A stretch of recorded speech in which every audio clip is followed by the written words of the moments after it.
जय बाबा गोदरीवाला जय बाबा घेलाराम। कहानी 7। संत बाबा हरदासराम का अलौकिक जीवन।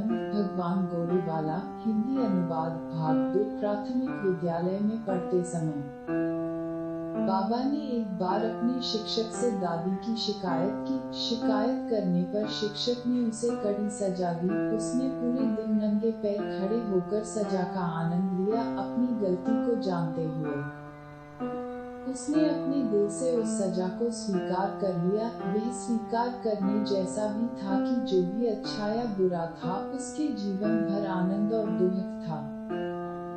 उसने उसे सहर्ष स्वीकार कर लिया। उसे कभी किसी से कोई शिकायत नहीं थी। यह बाबाजी के हल्के जीवन की भूमिका बन गई।